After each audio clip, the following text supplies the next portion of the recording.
الحمد لله نحمده ونستعينه ونستغفره ونؤمن به ونتوكل عليه ونعوذ بالله من شرور أنفسنا ومن سيئات أعمالنا من يهده الله فلا مضل له ومن يضلل فلا هادي له ونشهد أن لا إله إلا الله وحده لا شريك له ونشهد أن سيدنا ونبينا محمدا عبده ورسوله أرسله بالحق بشيرا ونذيرا وداعيا إلى الله بإذنه وسراجا منيرا أما بعد فأعوذ بالله من الشيطان الرجيم بسم الله الرحمن الرحيم يا أيها الناس اتقوا ربكم الذي خلقكم من نفس واحدة وخلق منها زوجها وبث منهما رجالا كثيرا ونساء واتقوا الله الذي تساءلون به والأرحام إن الله كان عليكم رقيبا يا أيها الذين آمنوا اتقوا الله حق تقاته ولا تموتن إلا وأنتم مسلمون يا أيها الذين آمنوا قولوا قولا سديدا يصلح لكم أعمالكم ويغفر لكم ذنوبكم ومن يطع الله ورسوله فقد فاز فوزا عظيما رب اشرح لي صدري ويسر لي امري واحلل عقدة من لساني يفقهوا قولي. அன்பிற்குரிய சகோதரர்களே, பெரியோர்களே, அல்லாஹ் சுப்ஹானஹு வ தஆலா இந்த உலகத்துல கோடான கோடி உயிரினங்களை உருவாக்கி அதிலும் சிறப்பிற்குரிய உயிரினமாக மனிதனை படைத்து அதிலும் சிறந்தவர்களாக மூமின்களாக இறையச்சமுள்ளவர்களாக அல்லாஹ் நம்மை ஆக்கியிருக்கின்றார். ஆகவே அந்த வல்ல நாயகனையே புகழ் அனைத்து முடித்தார்கள். அகில உலகத்துக்கு அருள்படை அனுப்பப்பட்ட முஹம்மது நபி ஸல்லல்லாஹு அலைஹி வஸல்லம் அவர்கள் மீதும் அவர்களின் குடும்பத்தார்கள் மீதும் சத்தியத்தை ஏற்றுக்கொண்ட நம்முடைய முன்னோர்கள் சஹாபாக்கள் நம் அனைவர்கள் மீதும் அல்லாஹ்வின் சாந்தியும் சமாதானமும் என்றென்றும் உண்டாகுமாறு. அன்பிற்குரிய சகோதரர்களே, நாம் இன்றைய இந்த ஜும்மாவில் தெரிந்து கொள்ளக்கூடிய 4 முக்கியமான விஷயங்கள். அந்த 4 முக்கியமான விஷயங்கள் என்ன அப்படின்னு சொன்னா, மூமினாகிய நம்மை பற்றி தான். 4 வகையான முஸ்லிம்களை பற்றி அல்லாஹ் தன் திருமறையில சொல்லி காண்பிக்கிறான். அதுல முதல் நபர் யார் அப்படின்னு சொன்னா, அல்லாஹ் திருமறையில சொல்லி காண்பிக்கிறார். யா அய்யுஹல்லதீன ஆமனு தகுல்லாஹ ஹக்க துகாத்திஹி வலா தமூதுன்ன இல்லா வ அன்தும் முஸ்லிமூன். ஓ மூமின்களே, இத்தகுல்லாஹ், அல்லாஹ்வை பயந்து கொள்ளுங்கள். இந்த வசனத்துடைய ஆரம்பத்தை நம்ம நல்லா கவனிக்கணும். யா அய்யுஹல்லதீன ஆமனு, மூமின்களே என்று அழைக்கிறான். மூமின்னாவே அல்லாஹ் பயப்படக்கூடியவன் தானப்பா. எப்படி அல்லாஹ் மூமின்களை அழைச்சு இத்தகுல்லாஹ் அப்படின்னு சொல்றான்? ஆமா, மூமின், நீங்க மூமினா இருக்கிறீங்க, உண்மையான இறையாச்சம் இல்லை. ஆகவே மூமின்களே இங்க காஃபிர்கள், முஷ்ரிக்கீன்கள், யஹூதிகள், நசாராக்கள், மஜூசிகள் அழைக்கல, மூமின்களை அழைக்கலாம். அதாவது நம்மளதான் அழைக்கலாம், நம்மளை விட்டு வேற ஆளும் அழைக்கல, நம்மளதான் அழைக்கிறான். மூமின்களே, அல்லாஹ் ரசூல் மீது ஈமான் கொண்டவர்களே என்று அழைக்கிறான். இத்தகுல்லாஹ், அல்லாஹ் பயந்துக்கொள். ஹக்க துகாத்தி, ஹக்கான முறையில் பயந்துக்கொள். ஏன் அல்லாஹ் இப்படி சொல்லணும் அப்படின்னு சொன்னா, நிறைய பேர் நம்ம பார்க்கலாம், நான் அல்லாஹ் சாடாருக்கும் களிமா நசிக்கோனா அப்படிலாம் பேசுவாங்க.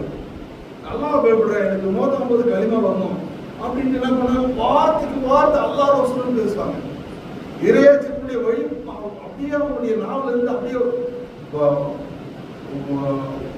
அந்த வார்த்தை அப்படியே முழுதும். அந்த மாதிரியான வார்த்தைகள் பேசுவாங்க. டக்குன்னு நம்ம தொழிலை பற்றி பேசணும்னு வச்சுங்களேன், ஐயால சலா ஐயால பலனா வரவே மாட்டாங்க. இஸ்லாத்துடைய செயல்பாடுகள் அவன்கிட்ட இருக்கானா? இருக்காது. வியாபாரத்தில் ஒழுக்கமா இருப்பாங்கன்னா இருக்க மாட்டாங்க. குடும்பல் வாங்கல்ல ஒழுக்கமா இருப்பாங்கன்னா இருக்க மாட்டாங்க. தொப்பி தலப்பா எல்லாம் கரெக்டா இருக்கும். என்ன லிங்கு ஒயிட் அண்ட் லிங்கு என்ன எல்லாம் தொப்பி எல்லாம் பர்ஃபெக்டா போடுவாங்க. தாடியும் வச்சிருப்பாங்க, எல்லாம் இருக்கும். ஆனா அவங்க செய்யக்கூடிய தொழில் இருக்குல்ல தரமான தொழிலா இருக்கும். வட்டி இருக்கும், விபச்சாரம் இருக்கும், என்ன அனைத்து வகையான தீமைகள் இருக்கும். நாட்டில் நீங்க நிறைய மக்கள் அது மாதிரி பார்க்கலாம். ஆனா வார்த்தைக்கு வார்த்தை அல்லாஹ் ரசூல் அல்லாஹ் ரசூல் அல்லாஹ் ரசூல் சொல்றாங்க. ஆனா உண்மையில அவங்க உள்ளத்துல அல்லாஹ் ரசூலுடைய பயம் இருக்கு, இல்லாமலாம் இல்ல, பயம் இருக்கு. ஆகவே மூமினே மூமின் தான்பா, உனக்கு அல்லாஹ் ரசூல் பயம் இருக்கு. ஆனா அது ஹக்கான முறையில் இல்லை. ஹக்கத்தை காத்தி ஹக்கான முறையில் பயந்து கொள்ளும். வலா தமுத்துன்ன இல்லா வஅன்தும் முஸ்லிமூன். முஸ்லிம் அல்லாதவன் மௌத் ஆயிட்டாங்க. இங்கதாங்க விஷயம் சொல்றேன். ஆரம்பத்தில் அழைக்கிறது மூமின்களே ஈமான் வாதம் அப்படின்னு அழைக்கலாம். இடையில என்ன சொல்றான்னு சொன்னா, நீ ஒழுங்கா அல்லாஹ் பயந்து வாழ்ந்துக்கணும், ஹக்கான முறையில் வாழ்ந்துக்கணும். நீ அப்படி வாழல அப்படின்னு சொன்னா முஸ்லிம் அல்லாஹ் தான் மௌத் ஆயிட்டாரு. உனக்கு கனிமா தான் நசுதா வாழ. நீ முஸ்லிம் பேர் வச்சுக்கலாம், என்ன முஸ்லிமுடைய ட்ரெஸ் நீ போட்டுக்கலாம், என்ன முஸ்லிம் மோதால நீ மெம்பரா கூட இருக்கலாம், ஏன் தலைவரா கூட இருக்கலாம். முஸ்லிம் பள்ளிவாசல உங்களுக்கு ஜமாத் சீட்டி கிடைச்சிடும், கபர்ஸ்தான்ல இடம் கிடைச்சிடும், எல்லாம் கிடைச்சிடும். அல்லாஹ்வின் இடத்துல உங்களுக்கு அங்கீகாரம் கிடைக்கும். வலா தமுத்துன்ன இல்லா வஅன்தும் முஸ்லிம். முஸ்லிம் அல்லாஹ்வா நீ மௌத் ஆயிடாத அப்படினா. இங்க இஸ்லாத்தை பொறுத்தவரையும் பிறப்பால் இஸ்லாம் இருந்துக்கலாம், இறப்பால் தான் முஸ்லிமா இருக்கணும். பிறப்பால் எல்லாமே முஸ்லிமா தான் இருக்கிறாங்க. குல்லு மௌலூத் யூலது அலா ஃபித்ரத்ன்றாங்க நபி ஸல்லல்லாஹு அலைஹி வஸல்லம். பிறக்கக்கூடிய குழந்தைகள் எல்லாமே ஃபித்ரத்தின் அடிப்படையில் தான் முஸ்லிமா தான் பிறக்குது. பிறக்கக்கூடிய அது யஹூதியுடைய குழந்தையா இருக்கட்டும், நஸாராவுடைய குழந்தையா இருக்கட்டும், இல்ல காஃபிருடைய குழந்தையா இருக்கட்டும், முஷ்ரிக்குடைய குழந்தையா இருக்கட்டும், மஜூசுடைய குழந்தையா இருக்கட்டும், முல்ஹீதுடைய குழந்தையா இருக்கட்டும், எந்த குழந்தையா இருந்தாலும் பிரச்சனை இல்லை. ஆனா அவங்க பிறக்கக்கூடிய அந்த குழந்தை முஸ்லிமா தான் பிறக்குது. ஆனா வாழக்கூடிய வாழ்க்கை தான் நீ இறையாட்சியின் அடிப்படையில் வாழும், அக்கான முறையில் வாழும். அப்படி நீ வாழல அப்படின்னு சொன்னா நீ என்னதான் சமுதாயத்தினுடைய உயர்ந்த அந்தஸ்தை பெற்றிருந்தாலும் இஸ்லாம் உங்ககிட்ட இல்லைன்னா இஸ்லாம் அல்லாதவனால நீ மூத்தாகுவாய். வலா தமுத்துன்ன இல்லா வஅன்தும் முஸ்லிமூன். இஸ்லாத்தை பொறுத்தவரையிலும் பிறப்பால் இஸ்லாம் இல்ல, செயலின் அடிப்படையில் இறப்பால் தான் இஸ்லாம். அங்கு அங்கீகாரம் அல்லாஹ்விட்ட அங்கீகாரம் உங்களுக்கு கிடைக்கும். இந்த உலகத்தில் எதுக்கு வந்திருக்குன்னு சொன்னா எப்படி இருக்கும் மையத்துக்கு ஆயிஸ்லாம். நீங்க ஒழுங்கா வாழ்றீங்களா இல்ல என்று சோதிப்பதற்கு தான் இங்க வந்திருக்கிற. அதுல நீ ஒழுங்கு கட்ட நான் வாழணும்னு சொன்னா அல்லாஹ்விட உனக்கு அங்கீகாரம் கிடைக்கிறது என்று அல்லாஹ் சொல்றான். அல்லாஹ் குர்ஆன்ல இன்னும் சொல்றான், யா அய்யுஹல்லதீன ஆமனூ, ஓ மூமின்களே, உதுகுல் ஃபிஸ்ஸில் காஃபா, இஸ்லாத்துல பரிபூர்ணமா நுழைஞ்சிருங்க. மூமின்னா மூமின் தானங்க. ஏன் அல்லாஹ் சொல்றான் உதுகுல் ஃபிஸ்ஸில் காஃபா, இஸ்லாத்துல முழுமையா நுழைப்பா. ஏனோ தானோன்னு இருக்காது. சிலது ஏற்றுக்கொள்வேன், சிலது நிராகரிப்பேன். இப்படி இருக்குன்னு சொன்னா இப்படி இஸ்லாத்துல அங்கீகாரம் கிடைக்காது, அல்லாஹ்விட அங்கீகாரம் கிடைக்காது. சொசைட்டில உங்களுக்கு அங்கீகாரம் கிடைக்கலாமே தவிர அல்லாஹ்விட அங்கீகாரம் கிடைக்காது. இது போலதான் அன்றைய காலத்துல நாட்டுப்புறத்து அரபிகள் சிலர் வந்து சொன்னாங்க, காலத்துல ஆராபாமன்னா நாங்கள் மூமின்கள் அப்படின்னு ஒன்று சொன்னாங்க. அதுக்கு அல்லாஹ் சொல்றான், குல் நபி நீங்க சொல்லுங்க, நீங்கள் மூமின்கள் இல்லை, வலாக்கின் கூறு அஸ்லம்னா முஸ்லிம் பேர் வச்சுக்கிட்டு நாம் தான் முஸ்லிமான், நான் முஸ்லிமான், முஸ்லிம் பேர் வச்சுக்கிட்டு சொல்லுங்க. ஏன்னு சொன்னா வலம்மா எதுகுல் ஈமான் ஃபீ குல்பிக்கும், உங்களுடைய கல்புல ஈமான் நுழையவில்லை. அப்ப ஈமான் முழுமையா நுழைஞ்சிருந்தா இந்த மாதிரி ஏனோ தானோ இருக்க மாட்டேன், கொடுப்போக்கா இருக்க மாட்டேன், இஸ்லாத்துக்கு போறடா செயல்பட மாட்டேன்.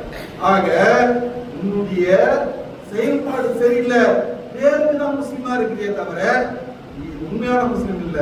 நாம் ये मुसलमान हैं, आप लोग काम के मुसलमान नहीं है அப்படியே சொல்றோம். அன்பிற்குரிய சகோதரர்களே, ஆகவே அல்லாஹ் சுப்ஹானஹு வ தஆலா சொல்றான், யா அய்யுஹல்லதீன ஆமனூ கூனூ மஅஸ் ஸாதிகீன், ஓ மூமின்களே உண்மையாளர்களாக இருங்கள்.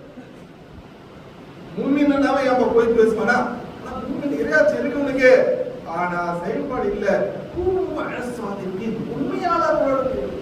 இது போல குர்ஆன்ல யா அய்யுஹல்லதீன ஆமனூ யா அய்யுஹல்லதீன ஆமனூ எங்கெல்லாம் வருதோ நீங்க அதெல்லாம் எடுத்து பாருங்க.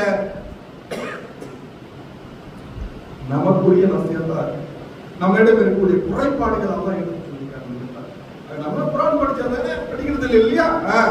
ஆக நிறைய முஸ்லிம்கள் முஸ்லிமா இருக்காங்களே தவிர இறையச்சத்தின் அடிப்படையில் அக்கான முறையில் செயல்பாடு இல்லை என்பதை அல்லாஹ் இங்கு படம் எடுத்துக்காங்க.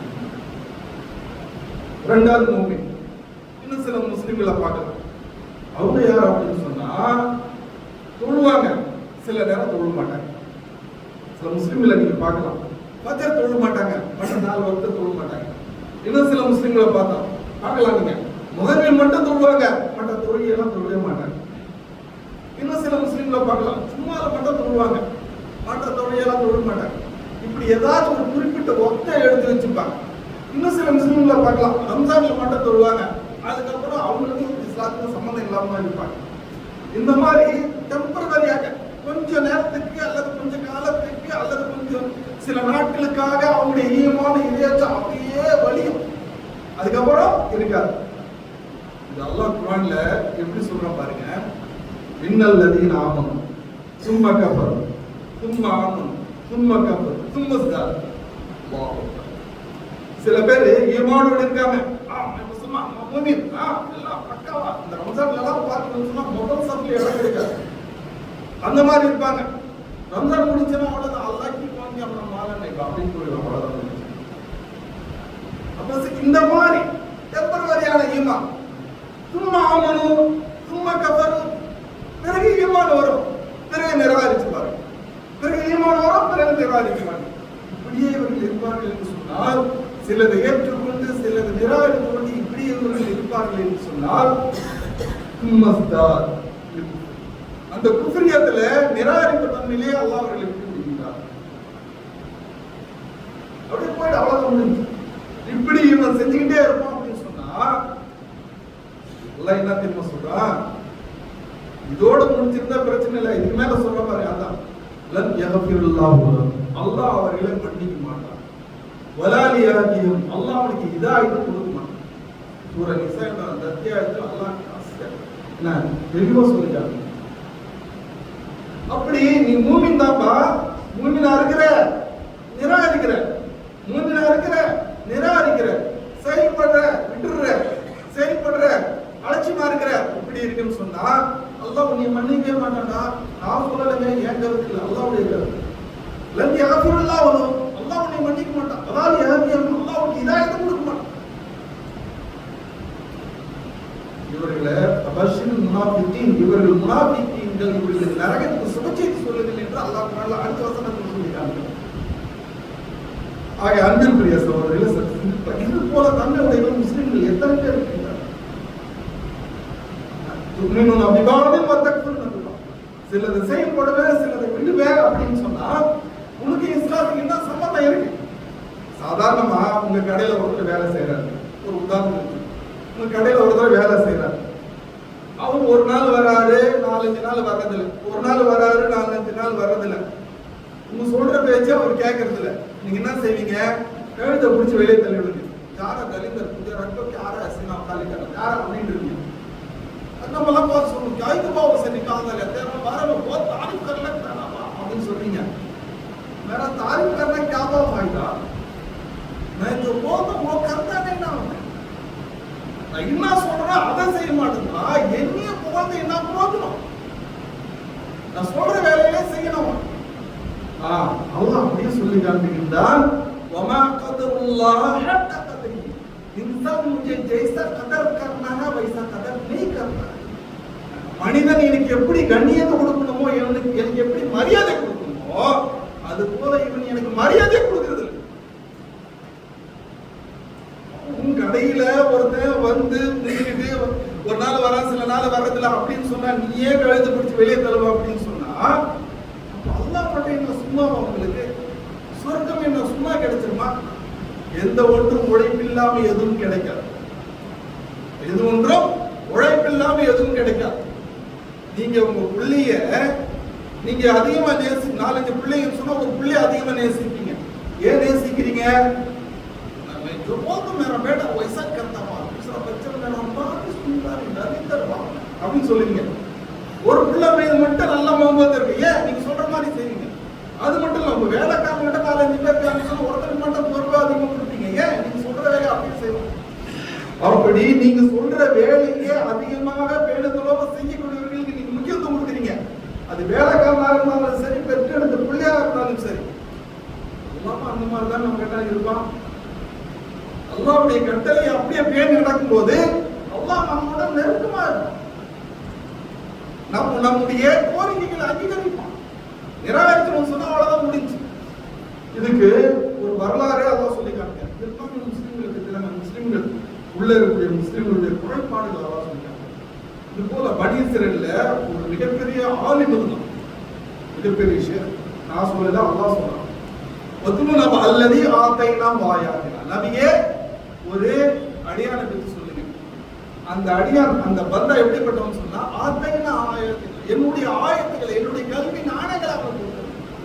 அல்லாஹ் ஒருத்தனை பார்த்து என்ன நேக் பந்தா तो इल्म दे गया बंदा उन्हें बड़ा इल्म दार அப்படினா அல்லாஹ் சொல்றான்னு சொன்னா எவ்வளவு பெரிய ஆலிமா இருந்திருக்கும். ஆதைனா வாயாத்தினா, என்னுடைய கல்வி ஞானங்களை அவனுக்கு கொடுத்திருந்தேன். அன்சலகன்னா அப்படியே கொஞ்சம் நழுவலாம். சைத்தான் வானா பத்தா சைத்தான் உடனே சைத்தான் பின்தொடர்ந்தான். ஆரம்பிச்ச அப்படி இருக்கு. ஏன் மேல துக்கிக்கு ஆவி நேரா ஏற்பட அல்லாஹ் அவ்வளவுதான். அதே வசனம், ஒரு வசனத்துடைய ஆரம்பத்தில் சொல்றான் கல்விமான் சொல்றான், அதே வசனத்துல எண்டுல சொல்றான் வழிகட்டவர்கள் ஒருவனா மாறினான். ஒரு வசனம் தாங்க. ஆரம்பத்துல கல்விமானன்றான், இடையில அப்படியே கொஞ்சம் நழுவுறான், சைத்தான் அவனை பிடிச்சுக்கிட்டான். அதே வசனத்துடைய கடைசியில சொல்றான் வழிகட்டவர்கள் ஒருவனா மாறினான். அடுத்து அல்லாஹ் சொல்றான் வலோ நாம் நாடி இருந்தா இந்த உலகத்துல அவனுடைய புகழை போயிருக்கோம். ஆனா வலைக்கின்ற வாகலா இதெல்லாம் இந்த உலக வாழ்க்கை தான் அவன் பெருசுன்னு நினைச்சிட்டான். நீங்க நினைக்க தவறு செய்யறது நோக்கமே என்னங்க? ஒரு உதாசனப்படுறது. நான் ஏன் துணியா படம்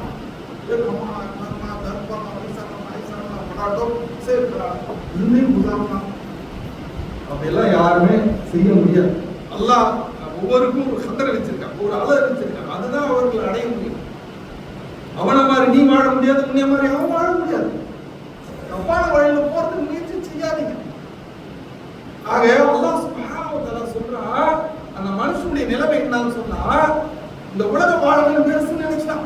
பத்தபஅ ஹவா, அவன் வெளியிட்டு போனதற்கு முக்கியமான காரணம் அப்படின்னு சொன்னா பத்தபஅ ஹவா, தன்னுடைய மனைவியை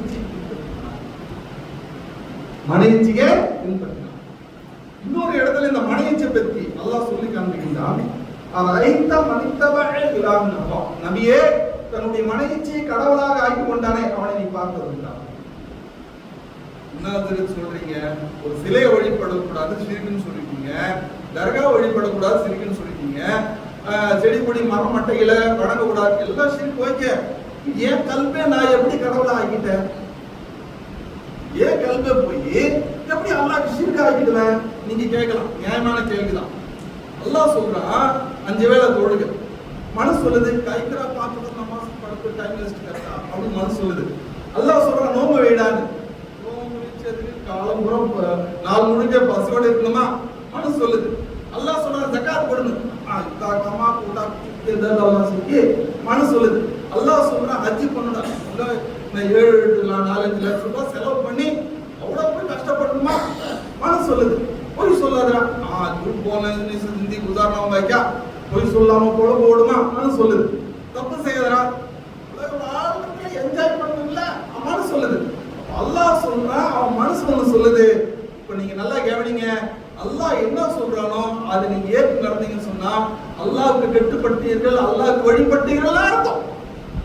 உங்களுடைய மனைவி என்ன சொல்லுதோ அதை நீங்கள் கட்டுப்பட்டீர்கள் என்று சொன்னால், அதை ஏற்று நடந்தீர்கள் என்று சொன்னால் உங்களுடைய மனைவியை வழிபட்டீர்கள், உன் மனைவிக்கு கட்டுப்பட்டீர்கள் என்று அர்த்தம். அதுதான் அல்லாஹ் சொல்றான் பத்தபஅ ஹவா, தன்னுடைய மனைவியை அவன் பின்பற்றினான். அரைந்த மத்தபஅ ஹவா, நபியே தன்னுடைய மனைவியை கடவுளாக ஆக்கி கொண்டானே, நபியே நீ அவனை பார்த்ததுண்டா என்று அல்லாஹ் சுப்ஹானஹு வ தஆலா. ஆக அந்த நல்ல அடியான் கல்வி கொடுக்கப்பட்ட அந்த மனுஷன் தன்னுடைய மனைவியை பின்பற்றினான். ஆகவே அவனுக்கு உதாரணம் என்ன தெரியுமா? அவனுக்கு உதாரணம் நாய்.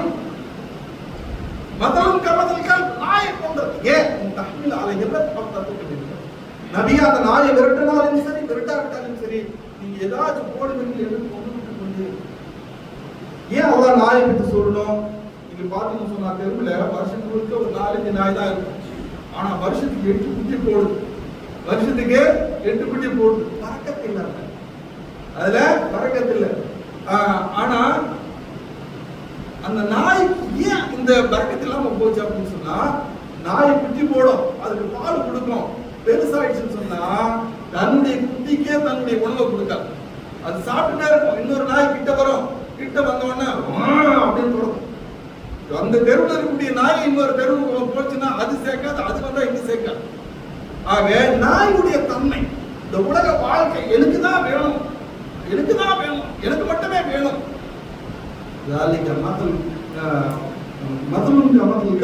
உதாரணம் நாயை போன்றது. ஏன் இந்த உதாரணம் நிராகரிக்கக்கூடியவர்களுக்கு எல்லாம் இது மோசமான உதாரணத்தை சொல்றேன். ஏன் நீங்கள் சிந்திக்க வேண்டும் என்பதற்காக தான் இந்த உதாரணம். இப்ப நீ மூமினா இருக்கிற, சரியான ஈமான் செயல்பாடு இல்லைன்னு சொன்னா நீயும் ரிஜெக்ட் தான். மூணாவது மூமினை பத்தி அல்லாஹ் சுப்ஹானஹு வ தஆலா சொல்லிட்டாங்க. மூணாவது மூமினை பத்தி சொல்லிட்டாங்க. அவ யாரு சொன்னா 5 வேளை தொழுகிறார். 5 வேளை என்ன தொழுகாதவனை பத்தி சொன்னீங்க, ஓகே. கொஞ்சம் தொழுது கொஞ்சம் விட்டு இருக்கிறான், அவனை பத்தி சொன்னீங்க, ஓகே. 5 வேளை தொழக்கூடியவனும் வழிகேடுன்னு சொல்ல வரீங்களா? அது யாருன்னு தான் நீங்க தெரிஞ்சுக்கணும். நான் சொல்லல, அல்லாஹ் சொல்றான் வைலுல் முஸல்லின், தொழுகையாளிக்கு கேடுதான் அப்படின்னு. ஏன் தொழுகையாளி கேடு? அல்லதீன ஸலாத்தும் சாஹும், சோம்பேறித்தனமா தொழுவாங்க. சோம்பேறித்தனம் நமாஸ்க்கு ஜாகிர் பாசிங்க ஜமா ஜமா ஜமா जम कर ले तो पढ़ लेंगे, हदीस में तो है ना, कर लेंगे बात। जाकर रात में एक साथ पढ़ लेंगे. ஆலட்சியமா தொழுது, கடைசி நேரத்துல தொழுது.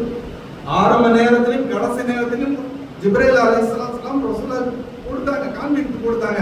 ஆனா நபிகள் நாயகம் ஸல்லல்லாஹு அலைஹி வஸல்லம் தொழுகையை ஆரம்ப வகுப்பிலேயே தொழுகை நிறைவேற்றினாங்க. அஸ்ஸாபிகூன் உலாயிக முகர்ரமூன், முந்தி முந்தி செயல்படக்கூடியவர்கள் அல்லாஹ் அவர்கள் மிக நெருக்கமானவர்கள் என்று அல்லாஹ் தான் திருமறையில் சொல்லியிருக்கிறார். ஆக தொழக்கூடிய தொழுகை சோம்பேறித்தனமா தொழுது, அலட்சியமா தொழுது, சுஸ்தியா தொழுது. தொழக்கூடிய தொழுகை ஆர்வமா இருக்கணும். சில பேர் தொழுது பிறப்பாங்களாம், இது பெரிய மலையை கீழே வச்ச மாதிரி. அப்போ ரொம்ப பாரமா இருக்கும் தொழுகை, தொழக்கூடிய தொழுகை ரொம்ப பாரமா இருக்கும். அதே போல இன்னொரு துறையை சொல்லி காண்பிக்கலாம். 5 வேளை தொழக்கூடியவர்கள் இன்னொரு சொல்லலாம். யார் அவங்க? 5 வேளை தொழுகை, நோன்பு வச்சு, ஜக்காத் கொடுத்து எல்லாம் செய்யறாங்க இல்லையா? இவர்கிட்ட ஒரு மமதை இருக்கும். ஆரம்பத்திலே தொழுதுருவாங்க. சில பேர் நீங்க பார்க்கலாம், இது சோம்பேறித்தனமான தொழக்கூடிய விஷயம். இன்னும் சில பேர் பார்த்தீங்கன்னு சொன்னா ஆரம்ப வகுப்பில தொழுவாங்க, எல்லா ஜக்காத்தும் பக்கா கொடுப்பாங்க, ஹஜ்ஜு முறையா செஞ்சிருவாங்க, எல்லாம் செய்வாங்க, தஹஜ்ஜுத் கூட தொழுவாங்க போங்க. ஆனா அவங்க கிட்ட ஒரு மமதை இருக்கும். देखो 5 वक्त जमा छोड़ता नहीं पा அப்படின்னு சொல்லுவாங்க. அப்பேருடைய பேத்திப்பா மைக்க ஜகாத் பர்ஃபெக்ட்டா தேடலங்க அப்படின்னு வெறுமையா பேத்திப்பா. मैं कितना आज करे मालूम क्या, तो बड़ा करे मालूम क्या அப்படின்னு சொல்லுவாங்க. எல்லாம் பேத்திப்பா. அது அவங்க சொல்வது நோக்கம் என்னன்னா அல்லாஹ்க்கு ஏதோ பெரிய உபகாரம் செஞ்சது மாதிரி. ஏன் சொல்றீங்க நீங்க? இது உங்களுக்கு அல்லாஹ்வுக்கு தொடர்புடையது. இது நீங்க சொல்லணும் அவசியம் இல்லை. அல்லாஹ் சொல்றான் யமுன்னா அலைகா நஸ்லம், இவர்கள் இஸ்லாத்துல இருப்பதனால அல்லாஹ்வுக்கு ஏதோ பெரிய உபகாரம் செஞ்சிட்டாங்கன்னு நினைக்கிறாங்க. इस्लाम पर जो कायम दायम अमल करते हैं, जो फकत करने की मतलब क्या है? यमुना अलैका नस्ल, अल्लाह पर एहसान करते आए तो अल्लाह पे एहसान பண்ணிட்டாங்கன்னு நினைக்கிறாங்க. வலில்லா அப்படி இல்லைங்க.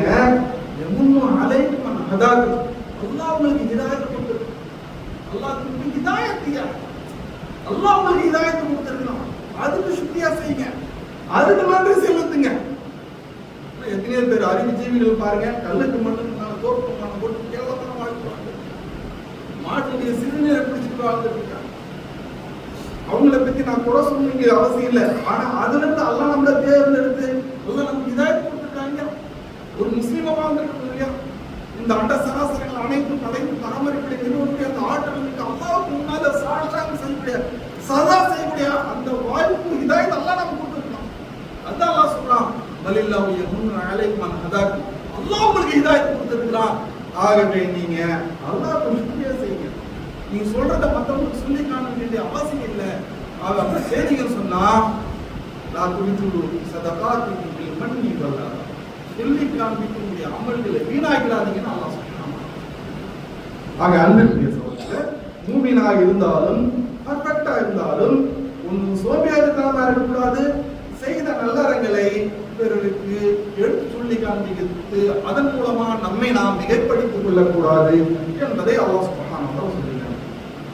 நாலாவது முஸ்லிம் அவங்களாச்சும் யார் அதில் சொல்லுங்க அப்படின்னு சொன்னா அவங்க தான் அது அப்லஹல் மூமின்கள் வெற்றி பெற்றிருக்காங்க. இப்போ ஆயிரத்துல யாய் உள்ளது நாமும் சொல்லிட்டு வந்து இவ்வளவு விஷயங்களை சொன்னாலாம் இப்ப எடுத்த உடனே சொல்றா அது அப்லஹல் மூமின்கள் வெற்றி அடைந்து விட்டார்கள். அந்த மூமின்கள் யாரு? அல்லதீனம் அஸ்ஸலாத்தின் ஹாஷிஊன். அவர்கள் தன்னுடைய தொழுகையை இக்லாஸோடு தொழுவார்கள். இன்ன ஸலாத்தி வ நுஸ்கி வ மஹ்யாய வ மமாத், என்னுடைய தொழுகை, என்னுடைய நோன்பு, என்னுடைய ஜக்காத், என்னுடைய நல்ல அமல்கள், என்ன பிற அனைத்து வகையான செயல்பாடுகள் எல்லாம் அல்லாஹ்வுக்காக சொல்லிட்டு அந்த மூமினுடைய வசனத்துல அடுத்து இன்னொரு முறை அதை சொல்றான், அல்லதீனம் ஸலாத்தின் ஹாஃபிதுன். அவர்கள் தன்னுடைய தொழுகையை ஹாஃபிதுன் பேணுதலோடு தொழுவார்கள். உலாய்க்குமுல் வாரிதுன், அவர்கள் தான் வாரித்தார்கள். எதுக்கு வாரித்தார்கள்? அல்லதீன ஃபிர்தௌஸ் ஃபிர்தௌஸ் என்ற சொர்க்கத்திலேயே உயர்ந்த சொர்க்கம் எது அப்படின்னு சொன்னா ஃபிர்தௌஸ் என்று சொல்றாங்க. நிறைய சொர்க்கம் இருக்கு, அது நயீம் போன்ற நிறைய சொர்க்கம் இருக்கு. அந்த சொர்க்கத்திலேயே உயர்ந்த படித்தரத்தில் கொண்டதுதான் ஃபிர்தௌஸ். நபிகள் நாயகம் ஸல்லல்லாஹு அலைஹி வஸல்லம் சொல்றாங்க, நீங்க சொர்க்கத்தை கேட்கணும்னு சொன்னா ஃபிர்தௌஸ் என்ற சொர்க்கத்தை கேளுங்க அப்படின்றாங்க. ஆகவே தொழுகையை நாம் செய்யக்கூடிய நல்லறங்களை இக்லாஸோடு செய்ய வேண்டும், மட்டுமல்ல அதை பேணுதலோடு தொடர்ந்து செய்ய வேண்டும். இவர்கள் தான் ஜன்னத்துல் ஃபிர்தௌஸ் என்ற அந்த சொர்க்கத்துக்கு வாரிசுதார்கள் என்று அல்லாஹ் சுப்ஹானஹு வ தஆலா சொல்லி காண்பிக்கிறார். ஆக அன்பிற்குரிய சகோதரர்களே, நம்முடைய அமல்கள், நம்முடைய செயல்பாடுகளை இக்லாஸோடு அமைத்துக் என்ன ஏதோ முஸ்லிம் பேர் வச்சுட்டுப்பா சொர்க்கத்துக்கு டிக்கெட் வாங்கிட்டோம் அப்படியெல்லாம் நினைக்காதீங்க. எந்த மட்டும் உழைப்பு இல்லாமல் கிடைக்கிறது. நீங்க கேட்கலாம், நான் பேர் பண்ணேனா வாசம் பண்ண முடிஞ்ச மாலம்பா அப்படின்னு நீங்க சொல்லுவீங்க. பிள்ளைகிட்ட சொல்லுங்க, டே கர்ப்பண்ண வசிக்கிட்டா மேனத் கரையவங்க, ஜாசா ஜமான வசிக்கிட்டா மேனத் கரையவங்க அப்படின்னு நீங்க சொல்லுவீங்க. அப்ப நீங்க உழைப்பின் மூலமா தான் வீடு வாங்கினீங்க, சொத்து சேர்த்தீங்க. உழைப்பு இல்லாம சும்மா இருந்தனால வந்துருச்சா? இல்ல, பிள்ளைங்க அது மாதிரி உழைடா அப்படின்னு சொல்லுவீங்க நீங்க. அப்போ சொர்க்கம் மட்டும் எப்படி சும்மா கிடைச்சிடும்? உழைப்பு இல்லாம எதுவுமே கிடைக்காது. நம்ம சொர்க்க நபிகள் நாயகம் ஸல்லல்லாஹு அலைஹி வஸல்லம் சொல்றாங்க, சொர்க்கம் என்பது ஒரு பெட்ட வெளியாரு, ஒரு மைதானம், மைதானம். அதுல நீங்க செய்யக்கூடிய நல்லறங்கள் தான் அங்கு அது அமைக்கப்படுகிறது. சுப்ஹானல்லாஹி வ பிஹம்திஹி சுப்ஹானல்லாஹி. ஒரு திக்ர், சின்ன திக்ர், நாவுக்கு லேசானது, நன்மைகள் அதிகமானது. இந்த ஒரு திக்ருக்கு என்ன நன்மை தெரியுமா? சொர்க்கத்தில் உங்களுக்கு மரம் நடக்கும். ஒரு திக்ருக்கு ஒரு மரம். நீங்க எவ்வளவு திக்ர் செய்றீங்களோ அவ்வளவு மரம். ஒரு நாளைக்கு 12 ரக்காத் நஃபில் தொழுறீங்க, உங்களுக்கு சொர்க்கத்துல மாளிகை கட்டப்படுகின்றது. நீங்க அல்லாஹ் ரசூலுக்கு சொன்ன மாதிரி அப்படியே நீங்க நடக்கிறீங்க. அப்படி நடக்கிறீங்க அப்படின்னு சொன்னா மஅன் மினன் நபியீன வஸ்ஸிதீகீன வஷுஹதாஇ வஸ்ஸாலிஹீன். அப்ப நீங்க இஸ்லாத்தின் அடிப்படையில் அப்படியே பேணுதலோட இருப்பீங்கன்னு சொன்னா யாரோட இருப்பீங்க? நபிமார்களோட இருப்பீங்க. மினன் நபியீன, நபிமார்களோட இருப்பீங்க. சித்திகீன்களோட இருப்பீங்க. வஷுஹதாஇ வஸ்ஸாலிஹீன், ஷுஹதாக்கள் ஷஹீதுகளுடன் இருப்பீர்கள். சாலிஹீன், நல்லடியார்களுடன் இருப்பீர்கள். ஆக அன்பிற்குரிய சகோதரர்களே, அல்லாஹ்வுக்கு பயந்து வாழ்வோமாக.